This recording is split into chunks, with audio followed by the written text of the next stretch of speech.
அன்பான மாணவிகளே, அந்த காலம் முடிந்து கொண்டு வருகிறது. கேட்கறதுக்கு சில பேருக்கு அச்சமா இருக்கலாம், ஆனா அதுதான் உண்மை. You must face realities of life. AI வந்து நம்ம அத்தனை பேருனுடைய வேலைகளையும் தூக்கி சாப்பிட்டுடுன்னு சில பேர் நமக்கு பயம் காட்டிக்கிட்டே இருக்காங்க. சரி, நாங்கள் ஏஐயே படித்தாக்க அது எங்களுக்கு உதவியாக இருக்கும்னு சில பேர் ஆர்டிஃபிஷியல் இன்டெலிஜென்ஸை பற்றி படிச்சுக்கிட்டு இருக்கீங்க. But it is a big opportunity for us. எதனால் ஆப்பர்ச்சுனிட்டினா, நல்ல வேளையாக அமெரிக்காவுக்கு ட்ரம்ப் மாதிரியான ஒரு பிரசிடென்ட் நீங்கள் படிக்கிற போது வந்திருக்காரு. நல்ல வேளையாக நான் சொல்கிறத நினச்சி நான் சரியாக பேசலைன்னு நினைக்காதீங்க. உண்மையிலே அது நமக்கு நல்ல வேலை. இத்தனை தூரம் ட்ரம்ப் வந்த பிறகு அமெரிக்காவுக்கு உள்ளே வருவது, ஸ்டூடெண்ட்ஸ் படிக்கிறது, அங்கே இருக்கிற சாஃப்ட்வேர் என்ஜினியர்ஸினுடைய கெரியர் எல்லாம் குறுக குறுக குறுக குறுக என்ன நடக்கும் என்றால், இந்தியாவிலே மேனுஃபேக்சரிங் மிக அதிக அளவு வளரும். இதை தவிர்க்கவே முடியாது. உங்க எல்லாருக்குமே ஜிபியூனா என்னன்னு தெரியும். தெரியாதவங்க யாராவது இருக்கீங்களா? Anyone who doesn't know what GPU is?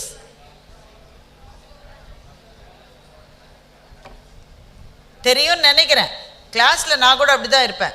Teacher ஒரு கேள்வி கேட்கும்போது முன்னாடி இருக்கிற ஸ்டூடெண்ட்டோட தலையோடு என் தலையை அட்ஜஸ்ட் பண்ணி அப்படியே இருப்பேன். அப்போ தான் நம்மளை பார்த்து கேட்க மாட்டாங்க. ஆனால் டீச்சர்ஸ் ரொம்ப ஷ்ரூடு. நீ தான் 2வது வருஷம் 3வது பிள்ளை எந்திரிம்பாங்க. அது மாதிரி நான் இப்போ கேட்க மாட்டேன். But I trust you all know what a GPU is. இப்போ ஜிபியூவினுடைய மிகப்பெரிய மேனுஃபேக்சரிங் அமெரிக்காவினுடைய கையில் தான் இருக்குது, சைனாவினுடைய கையில் தான் இருக்குது. அவங்க அதை இந்தியாவுக்கு பெரிய அளவில் தர மாட்டேன்னு சொல்கிறாங்க. ஜிபியு மேனுஃபேக்சரிங் லைசன்ஸையோ மேனுஃபேக்சரிங் டெக்னாலஜியோ ஜிபியினுடைய யூசேஜையோ இந்தியாவுக்கு அதிக அளவில் தரமாட்டேன்னு அவங்க ரெஸ்ட்ரிக்ட் பண்ணுறாங்க. எதனால் பண்ணுறாங்க? எனிபடி? முதல்ல ஜிபியுனா என்னன்னு நமக்கு தெரியணும். ஏஐ மாதிரியான LLM, large language models technology வருவதற்கு நம்முடைய ஃபோன்லேயோ நம்முடைய லேப்டாப்லேயோ இருக்கிற சாதாரண சிப்பு போதாது. ஏன்னா it processes lakhs and lakhs of data at the same microsecond. அப்படி செய்கிற போது சாதாரண சிப்ஸ் அதுக்கு போதாது. அதுக்கு பல்திறன் உடைய சிப் வேணும். அதுதான் ஜிபியு. ஜிபியினுடைய மேனுஃபேக்சரிங்கை இன்னும் இந்தியாவில் நம்ம ஆரம்பிக்கலை, வெளிநாடுகளை தான் பண்ணிகிட்டு இருக்காங்க. என்விடியான்னு ஒரு கம்பெனி அமெரிக்காவில், அவங்க தான் பெரிய அளவு பண்ணிகிட்டு இருக்காங்க. அவன் அப்போ அவன்கிட்ட நம்ம வாங்கிக்கலாம் தானேன்னா அவன் கொடுக்க மாட்டேங்கிறான். ஏன்? அமெரிக்க அரசாங்கம் அதை தடை செய்கிறது. ட்ரம்ப் அரசாங்கம் எல்லாத்தையும் மற்ற நாடுகளுக்கு கொடுக்காத, அவன் அடிச்சுக்கிட்டு சாகட்டும், நம்ம நாட்டுக்கு தான் இது இருக்கணும்னு ரெஸ்ட்ரிக்ட் பண்ணுறாங்க. இப்போ இது நமக்கு கேட்டவுடனே பயமாக இருக்கும். ஐயோ, நம்ம நாட்டுக்கு இனஃபாக வரலன்னா இங்கே எப்படி ஏஐ வேலை வாய்ப்புகளே இங்கே குறைஞ்சிருமேன்னு நமக்கு பயமாக இருக்கும். ஆனால் நான் என்ன சொல்கிறேன்னா, அது பயப்பட வேண்டிய விஷயம் இல்லை. It is an opportunity. கொடுக்க மாட்டேன்னா நீங்கள் என்ன செய்வீங்க? நானே செஞ்சுக்கிறேன்டான்னு செய்ய மாட்டீங்க நீங்கள். அதற்குத்தான் உங்களை மாதிரியான என்ஜினியர்ஸ் தயாரானால் நாளைக்கு உங்களுக்கு இருக்கிற வேலை வாய்ப்புகள் சென்ற தலைமுறை என்ஜினியர்ஸை விட மிக மிக பிரகாசமாக இருக்கும். So actually you have a great opportunity. இன்றைக்கு இருக்கிற என்ஜினியர்ஸை பற்றி ஸ்ரீதர் வேம்பு யாருன்னு உங்களுக்கு தெரியுமா தெரியல, ஜோஹோவினுடைய தலைவர். அவர் என்ன சொல்றாருன்னா, ஒரு காலத்தில் இந்தியாவினுடைய சுதந்திரத்துக்காக சில வீரர்கள் போராடினார்கள், மகாகவி பாரதியார் மாதிரி, மகாத்மா காந்தி மாதிரி. அவர்களெல்லாம் அன்றைக்கு சுதந்திரத்துக்கு இன்றைய இந்தியாவில் சுதந்திரத்துக்காக போராடுகிறவர்கள் இன்றைக்கு என்ஜினியரிங் காலேஜில் படித்து கொண்டிருக்கிற நம்முடைய என்ஜினியர்ஸ் என்று ஸ்ரீதர் வேம்பு சொல்லுகிறார். நீங்கள் தான் சுதந்திர போராட்ட வீரர்கள் அப்படின்னா, ஐயோ எங்களை ஜெயிலுக்கு அனுப்பிச்சிடுவாங்களான்னு பயப்படாதீங்க. ஜெயிலுக்கு போகிறதுக்கு இல்லை. Because you are trying to liberate the technology of India. இப்போ நான் இவ்வளோ நேரம் நீளமாக டெக்னாலஜியை பற்றியும் என்ஜினியர்ஸினுடைய ஃப்யூச்சரை பற்றியும் பேசினேன். எதுக்காகனா, நீங்கள் எவ்வளோ தூரம் ஆர்வம் காட்டுறீங்கன்னு பார்க்குறதுக்காக. இந்த அவையிலே ஒரு 50 விழுக்காடு மாணவ மாணவிகளுக்காவது நான் என்ன சொன்னேன் என்பது முழுமையாக புரியவில்லை என்று எனக்கு தெரியும். அது தெரிஞ்சுட்டு தான் பேசினேன். உங்களுக்கு பிடிச்சதை நான் பேசலாம். நான் ஒரு மூவியை பற்றி பேசிட்டு போயிருக்கலாம், நான் ஜாலியான விஷயங்களை பற்றி பேசிட்டு போயிருக்கலாம். ஒரு என்டோமெண்ட் லெக்சரில் நான் அதெல்லாம் செய்ய விரும்பலை.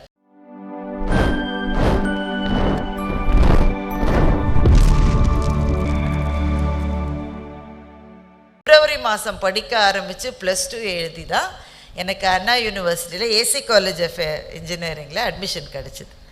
நான் 4 வருஷம் பிடெக் படித்தாங்க. 2 ஆண்டுகள் MBA முடித்து அப்புறமா தான் ஒரு மல்டிநேஷ்னல் பேங்க்கில் எனக்கு கேம்பஸ் பிளேஸ்மெண்ட்டில் வேலை கிடைச்சிது. இதுதான் என்னுடைய வாழ்க்கை வரலாற்றினுடைய மிகச் சுருக்கமான பகுதி. ஆனால் அந்த டேர்னிங் பாயிண்ட்ன்றது அன்றைக்கி எங்கள் அம்மா என்னை அட்வைஸ் பண்ணியிருந்தாலோ திட்டிருந்தாலோ ஒருவேளை அந்த டேர்னிங் பாயிண்ட் வந்திருக்காது. எதுவுமே சொல்லாமல் கொடையை கொடுத்துட்டு வெயிலில் நடந்து போன அந்த நடைக்கு பின்னால் இருந்த அன்பையும் தியாகத்தையும் இன்றைக்கு என்னுடைய அம்மா மறைந்து போய் 10 வருடங்கள் ஆன பிறகும் கூட என் நினைவிலிருந்து என்னால் நீக்கவே முடியவில்லை. That is the place of mothers in our lives. இன்றைக்கி உங்கள் ட்ரஸ்டி ஐயா பேசிய போது அவர்களினுடைய தாய் சந்திராபாய் சிங்வி அம்மா அவர்களை பற்றி ஒரு விஷயம் சொன்னார். அவங்க வாழ்க்கையில் எந்த கட்டத்திலையும் மற்றவர்களுக்கு உதவுவதை நிறுத்தாத ஒரு மனம் கொண்டவர் என்று சொன்னார். ஒரு அம்மாவை பற்றி ஒரு மகன் அந்த நினைவுகளை வைத்து கொண்டு அதை போற்றுகிற விதமாக ஏதாவது 4 பேர் ஒரு 4 விஷயம் சொன்னால் ஒரு வார்த்தையாவது எங்கள் பிள்ளைங்க காதில் விழுந்தால் அவர்களுக்கு அது உதவி செய்யும் என்ற நல்ல மனதோடு ஏற்பாடு செய்திருக்கிற இந்த என்டோமெண்ட் லெக்சருக்கு என்னை அழைத்தது எனக்கு பெருமையையும் கௌரவத்தையும் கொடுத்திருக்கிறது. அவருக்கு என்னுடைய நன்றி.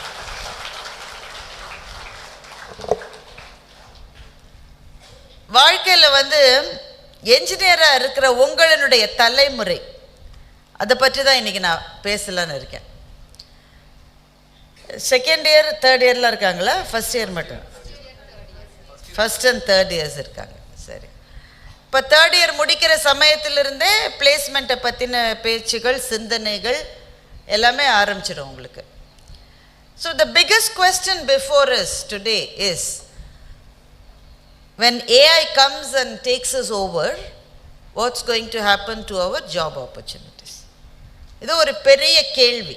இந்த கேள்வியோடு தான் என்ஜினியரிங் காலேஜுக்கு வர்ற ஒவ்வொரு மாணவனும் ஒவ்வொரு மாணவியும் இன்றைக்கு எதிர்காலத்தை சந்திக்க வேண்டியிருக்குது. முதல் விஷயம் ஒன்று தெரிஞ்சுக்குங்க, we must all be absolutely proud that we are engineers. இதில் என்னங்க பெருமைப்பட இருக்குது அப்படின்னு மனசுக்குள்ளே நிறைய பேருக்கு தோணும். ஆனால் உண்மையில் இந்த காலகட்டத்தில் ஒரு என்ஜினியரிங் கிராஜுவேட்டாக வெளியில் வர்றதுக்கு அது ஒரு சேலஞ்சுனோ அது ஒரு த்ரெட்டுனோ நான் நினைக்கல. I think it is a big opportunity. மற்றவர்களுக்கெல்லாம் இல்லாத ஒரு பெரிய ஆப்பர்ச்சுனிட்டி. அதுவும் இங்கே சரிக்கு சரியாக மாணவிகளை பார்க்கிற போது ரொம்ப மகிழ்ச்சியாக இருக்குது எனக்கு. நான் இன்ஜினியரிங் காலேஜில் முதல் நாள் நுழைஞ்ச போது அட்மிஷனுக்காக போனேன். எங்கள் அம்மா தான் கூட வந்தாங்க. கிண்டி இன்ஜினியரிங் காலேஜுக்கு பக்கத்தில் இருக்குது ஏசி காலேஜ் ஆஃப் டெக்னாலஜி, ரெண்டுமே அண்ணா யூனிவர்சிட்டி. அப்போல்லாம் அண்ணா யூனிவர்சிட்டியில் மொத்தமே 3 காலேஜ் தான் இருக்கும். It was really prestigious. அப்போது அதில் அட்மிஷன் கிடச்சி சந்தோஷமாக உள்ளே நுழைஞ்சு அங்கே கிளாஸுக்கு போகிற சமயத்தில் எங்கள் அம்மா என் கையை பிடிச்சாங்க. ஐயோ தப்பு பண்ணிட்டோன்னாங்க. அம்மா இப்போ போய் தப்பு பண்ணிட்டோன்ற, ஃபீஸ் எல்லாம் கட்டிட்டு வந்த அப்புறமா தப்பு பண்ணிட்டோன்னா என்ன பண்ணுறது, இதுதான் கடிச்சது வந்தாச்சு, இப்போ என்ன தப்புன்னு அதை சொல்லலடி, இது பாய்ஸ் காலேஜ் போல் இருக்குன்னாங்க எங்கள் அம்மா. ஏன்னா கண்ணு கேட்டின தூரம் மட்டும் ஒரு பெண்ணு கூட அதை மட்டும் எங்கள் கண்ணில் படல. ஒரு லெக்சரர், ஒரு மாணவி, இந்த கூட்டுற ஆயாமா கூட கண்ணில் படல. மொத்தமும் it was the world of men. இதுதான் நான் இன்ஜினியரிங் காலேஜில் நுழைஞ்ச முதல் நாள். கிளாஸுக்குள்ளே போனால் திக்குன்னுச்சு. கெமிக்கல் இன்ஜினியரிங் கிளாஸ் ஆஃப் 88ல் மொத்தமாக 55 பசங்களும் நான் ஒரு மாணவியும் இருந்தோம்.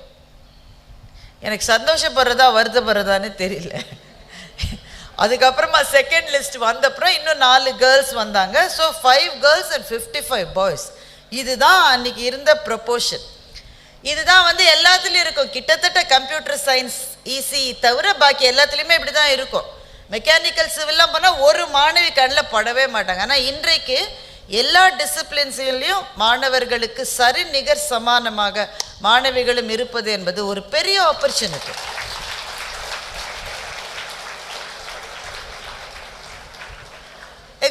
நீங்கள் மாணவிகளே, நீங்கள் கொஞ்சம் என்ன யோசிக்கணும்னா, நீங்கள் இந்த பாதையில் வர்றதுக்கு முன்னாடி எத்தனை பேர் இந்த பாதையில் உங்களுக்கு உருவாக்கியிருக்காங்கன்னு நீங்கள் யோசிக்கணும். Do you know who is the first woman engineer in India? First woman engineer. அவங்களுடைய பேர் லலிதா. அவங்க கிண்டி இன்ஜினியரிங் காலேஜில் தான் படித்தாங்க. அவங்க அது ஒரே காலேஜ் தான் இருந்து, வேற எங்கே படிக்க முடியும்? அப்போ இந்த தமிழ்நாடு தென்னிந்தியாவிலேயே இருந்த மிக மிக விரல் விட்டு எண்ணக்கூடிய பொறியியல் கல்லூரிகளில் முதன்மையான கல்லூரி கிண்டி இன்ஜினியரிங் கல்லூரி தான். ஃபர்ஸ்ட் உமன் என்ஜினியரினுடைய பேர் லலிதா. அவங்க கதையை ஒரே ஒரு நிமிஷத்தில் சொல்கிறேன் உங்களுக்கு. அவங்களுக்கு 12 வயசில் திருமணம் பண்ணியிருக்காங்க. ஏன்னா அவங்க என்ஜினியராக கிட்டத்தட்ட 100 வருஷம் ஆகுது. 12 வயதில் திருமணம், உடனேயே விதவையாக இருக்காங்க. ஏன்னா அந்த கல்யாணம் பண்ணி வச்ச அந்த பையன் இறந்துட்டான். 12-13 வயசில் விதவை. அந்த சொல்லே உங்களுக்கு இப்போ தெரியாது, அது தெரிந்த தலைமுறையே வேற. So life was really doomed. அவங்க அப்பா வந்து என்ஜினியரிங் காலேஜில் ஒர்க் பண்ணிட்டு இருந்தார். ஒரு ஆஃபீஸில், இன்ஜினியரிங் காலேஜ் அலுவலகத்தில் ஒரு அலுவலர். அவர் பார்த்துருக்காரு, இவருக்கு நல்ல கணக்கு வருது, நல்ல அறிவியல் ஆர்வம் இருக்குன்னு சொல்லி அவளை அந்த ஸ்கூல் ஃபைனல் எக்ஸாமை எழுத வச்சு அந்த பொண்ணுக்கு என்ஜினியரிங் காலேஜ் அட்மிஷன் வாங்கி கொடுத்துட்டாங்க. ஒரே ஒரு பொண்ணு. அந்த கல்லூரி வளாகத்துக்கு நீங்கள் ஒருவேளை போயிருக்கலாம், கவுன்சிலிங்கோ இல்லை அட்லீஸ்ட் ஃபோட்டோலையாவது பார்த்துருப்பீங்க.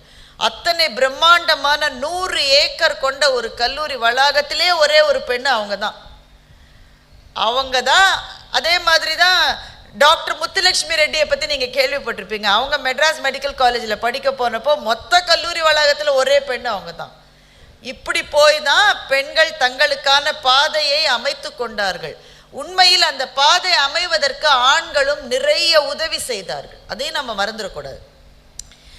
அப்படி ஆரம்பித்த பயணத்தில் தான் இன்னைக்கு நீங்கள் வந்து இவ்வளோ பெரிய ஆப்பர்ச்சுனிட்டியில் இருக்கீங்க. இப்போ உங்களுக்கு இருக்கிற பயம் ப்ராபப்ளி என்னன்னாக்க, ஒரு 10 வருஷம் முன்னாடி நான் இன்ஜினியர் ஆகிருக்கூடாதா? ஏன்னா அப்போ தான் கோல்டன் பீரியட் ஆஃப் என்ஜினியர்ஸ். அப்படியே கொத்து கொத்தா வந்து ஒரு விப்ரோலேருந்தும் ஒரு டிசிஎஸ்லேருந்தும் ஒரு சிடிஎஸ்லேருந்தும் கொத்து கொத்தா அப்படியே ப்ரோக்ராமிங்காக அழைச்சிட்டு போயிடுவாங்க. அப்புறமா வாழ்க்கையில் கோடு எழுதுறது தான் வேலை. நீங்கள் டீம் லீடர் ஆகிற மட்டும் எப்படி சேஃபாக இருந்தது எல்லாருக்கும். அப்படின்னு அப்போல்லாம் வந்து ரெக்ரூட்மெண்ட் எப்படி பண்ணுவாங்கன்னா, சில சமயம் கன்ஃபியூஸ் ஆகி காலேஜ் வாசலில் ஐஸ்கிரீம் விற்கிற அம்மாக்கெல்லாம் ரெக்ரூட்மெண்ட் லெட்டர் கொடுத்துருவாங்க. அப்படி நீ உள்ளே வந்துட்டா போகிறோம், உன்னை ஏதாவது ஒரு கம்பெனியில் கட்டாயமாக எடுத்துருவாங்க. அது ஒரு காலம். மாணவர்களே, அன்பான மாணவிகளே, அந்த காலம் முடிந்து கொண்டு வருகிறது. கேட்கறதுக்கு சில பேருக்கு அச்சமாக இருக்கலாம், ஆனால் அதுதான் உண்மை. You must face realities of life. AI வந்து நம்ம அத்தனை பேரினுடைய வேலைகளையும் தூக்கி சாப்பிட்டுடுன்னு சில பேர் நமக்கு பயம் காட்டிக்கிட்டே இருக்காங்க. சரி, நாங்கள் ஏஐயே படித்தாக்க அது எங்களுக்கு உதவியாக இருக்கும்னு சில பேர் ஆர்டிஃபிஷியல் இன்டெலிஜென்ஸை பற்றி படிச்சுக்கிட்டு இருக்கீங்க. But it is a big opportunity for us. எதனால் ஆப்பர்ச்சுனிட்டினா, நல்ல வேளையாக அமெரிக்காவுக்கு ட்ரம்ப் மாதிரியான ஒரு பிரசிடென்ட் நீங்கள் படிக்கிற போது வந்திருக்காரு. நல்ல வேலையாக நான் சொல்கிறத நினச்சி நான் சரியாக பேசலைன்னு நினைக்காதீங்க. உண்மையிலே அது நமக்கு நல்ல வேலை. இத்தனை தூரம் ட்ரம்ப் வந்த பிறகு அமெரிக்காவுக்கு உள்ளே வருவது, ஸ்டூடெண்ட்ஸ் படிக்கிறது, அங்கே இருக்கிற சாஃப்ட்வேர் இன்ஜினியர்ஸினுடைய கெரியர் எல்லாம் குறுக குறுக குறுக குறுக என்ன நடக்கும் என்றால், இந்தியாவிலே மேனுஃபேக்சரிங் மிக அதிக அளவு வளரும். இதை தவிர்க்கவே முடியாது. உங்க எல்லாருக்குமே ஜிபியூனா என்னன்னு தெரியும். தெரியாதவங்க யாராவது இருக்கீங்களா? Anyone who doesn't know what GPU is?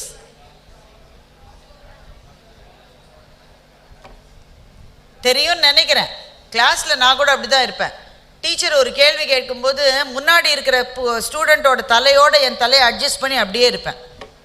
அப்போ தான் நம்மளை பார்த்து கேட்க மாட்டாங்க. ஆனால் டீச்சர்ஸ் ரொம்ப ஷ்ரூடு. நீ தான் 2வது வருஷம் 3வது பிள்ளை எந்திரிம்பாங்க.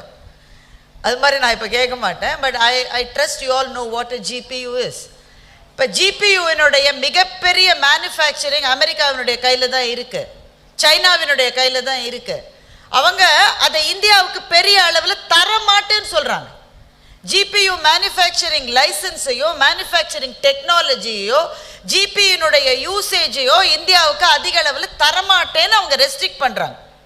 எதனால் பண்ணுறாங்க? எனிபடி?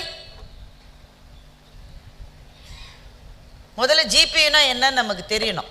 ஏஐ மாதிரியான LLM, large language models technology வருவதற்கு நம்முடைய ஃபோன்லேயோ நம்முடைய லேப்டாப்லேயோ இருக்கிற சாதாரண சிப்பு போதாது. ஏன்னா it processes lakhs and lakhs of data at the same micro second.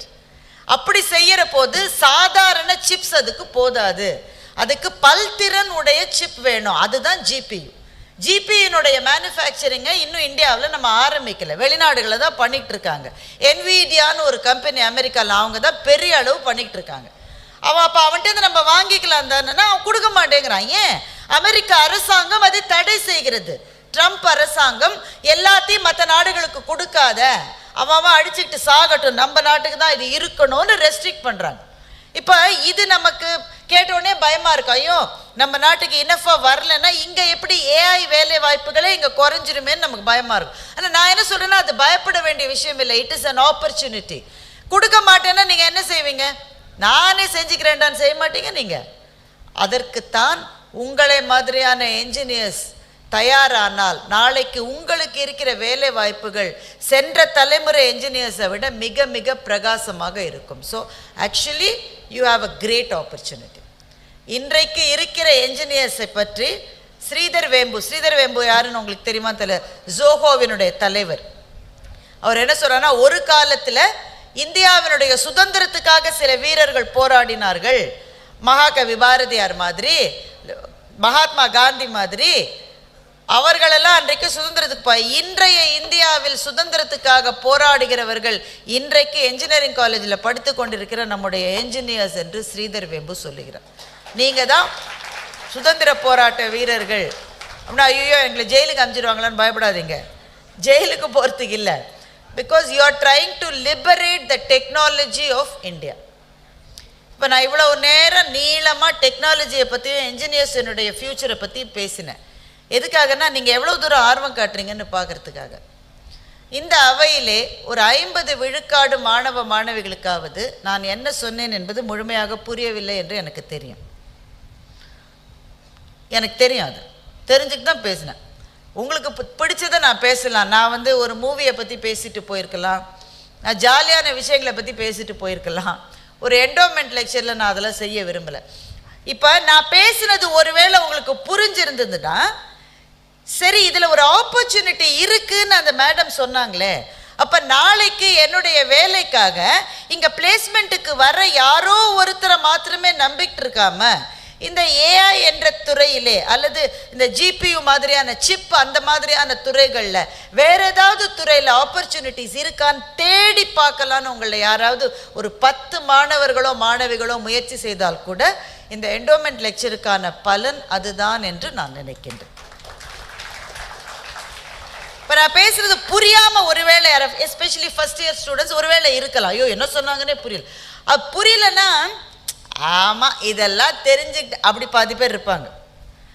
அவங்கள பற்றி நமக்கு கவலை இல்லை. ஒரு 2-3 பேருக்காவது என்னவோ சொன்னாங்க, அது என்னன்னே புரியல, சரி போய் படித்து பார்க்கலாமா, ஜிபியூனா என்னன்னு பார்க்கலாமா, ஸ்ரீதர் வேம்பு என்ன சொல்லியிருக்காருன்னு பார்க்கலாமா, ஏன் ட்ரம்ப் இங்கே ஜிபியு மேனுஃபேக்சரிங் லைசன்ஸை இந்தியாவுக்கு கொடுக்கறதுக்கு என்விடியாவுக்கு தடை விதிக்கிறார், இப்படின்னு நீங்கள் தேடி படிக்க ஆரம்பிச்சிங்கன்னா லெட் மீ டெல் யூ, நாளைக்கு நீங்கள் பிளேஸ்மெண்ட் இன்டர்வியூஸ்க்கு போகிற போது நீங்கள் புத்தகத்திலிருந்து படித்த தியரம்களை விட உங்கள் உலகத்தில் என்ன நடக்கிறது என்று தெரிந்து கொள்ளுகிற உங்களினுடைய அறிவுக்குத்தான் அங்கே முதல் மரியாதை இருக்கும். தயவு செஞ்சு அதை புரிஞ்சுக்குங்க. இன்டர்வியூ பண்ணுகிற யாராவது ஒருத்தட்ட நான் இந்த மாதிரி ஸ்பெஷலைஸ் ஃபீல்ட்ஸில் போகணுன்னு ஆர்வமாக இருக்கேன்னு நீங்கள் சொன்னீங்கன்னா your chances of getting placed is much better. இப்போ பிளேஸ்மெண்ட்டை பற்றி எனக்கு கவலை இல்லை, என்னுடைய அரியர்ஸை பற்றி எனக்கு அந்த மாதிரி சில பேர் இருந்தால் அவங்கள பற்றி நாமும் ரொம்ப பெருசாக கவலைப்பட தேவையில்லை. எண்ணென்ப ஏனை எழுத்தென்ப இவ்விரண்டின் கண்ணென்ப வாழும் உயிர்க்கு முயூவ விளக்க உரை. எண் என்று சொல்லப்படுவன எழுத்து என்று சொல்லப்படுவன ஆகிய 2 வகை கலைகளையும் வாழும் மக்களுக்கு கண்கள் என்று கூறுவர். அட்வர்டைஸ்மெண்ட் சாலமன் பாப்பையா விளக்க உரை. வாழும் நல்லவர்க்கு அறிவியலும் கலையிலும் சிறந்த கண் என்று அறிந்தவர் கூறுவர். கலைஞர் விளக்க உரை. எண்ணும் எழுத்தும் எனப்படும் அறிவு கண்களைப் பெற்றவர்களே உயிர் வாழ்வோர் எனக் கருதப்படுவார்கள். எண்ணென்ப ஏனை எழுத்தென்ப இவ்விரண்டின் கண்ணென்ப வாழும் உயிர்க்கு முயூவ விளக்க உரை. எண் என்று சொல்லப்படுவன எழுத்து என்று சொல்லப்படுவன ஆகிய 2 வகை கலைகளையும் வாழும் மக்களுக்கு கண்கள் என்று கூறுவர்.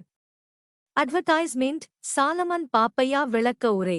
வாழும் நல்லவர்க்கு அறிவியலும் கலையிலும் சிறந்த கண் என்று அறிந்தவர் கூறுவர். கலைஞர் விளக்க உரை.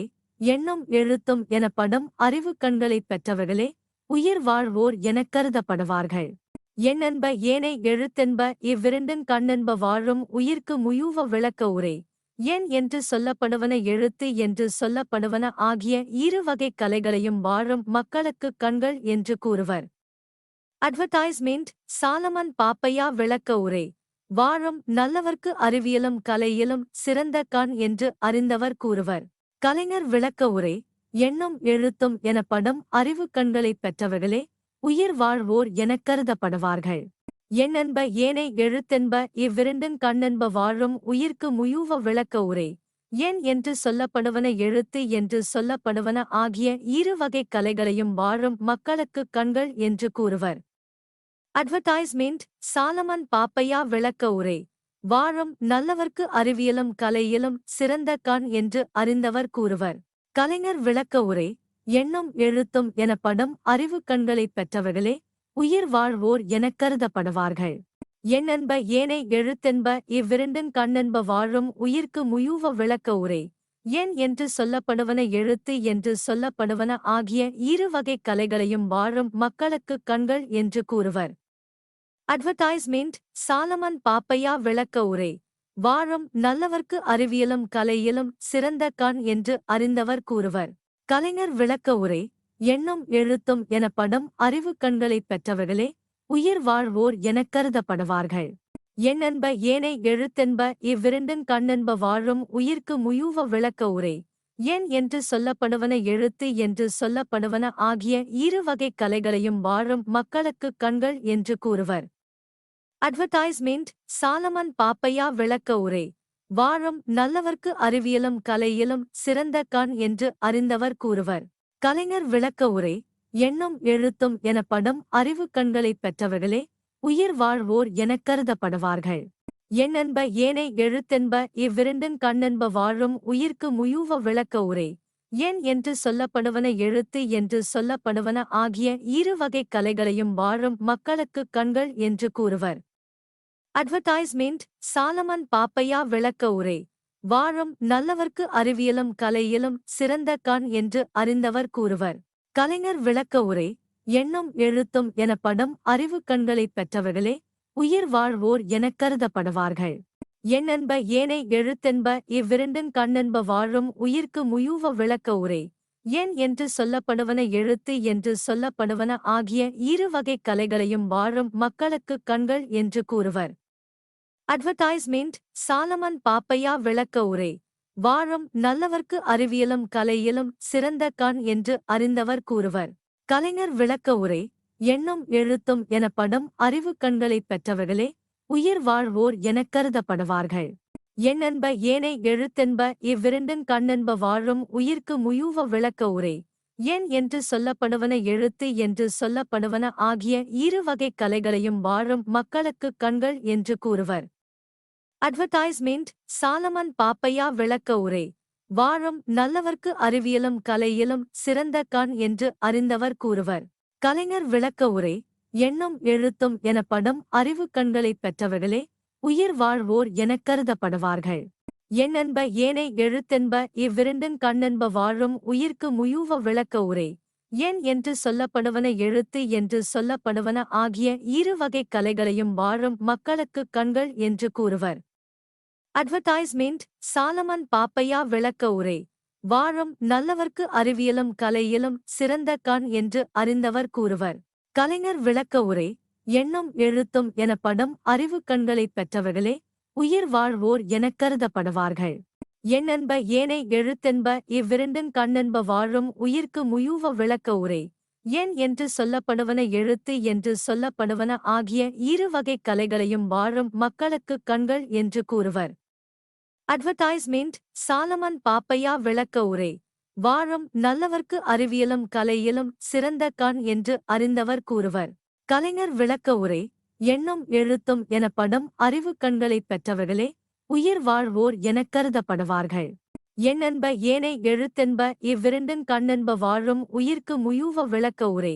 எண் என்று சொல்லப்படுவன எழுத்து என்று சொல்லப்படுவன ஆகிய இரு வகைக் கலைகளையும் வாழும் மக்களுக்குக் கண்கள் என்று கூறுவர். அட்வர்டைஸ்மெண்ட் சாலமன் பாப்பையா விளக்க உரை. வாழும் நல்லவர்க்கு அறிவியலும் கலையிலும் சிறந்த கண் என்று அறிந்தவர் கூறுவர். கலைஞர் விளக்க உரை. எண்ணும் எழுத்தும் எனப்படும் அறிவு கண்களைப் பெற்றவர்களே உயிர் வாழ்வோர் எனக் கருதப்படுவார்கள்.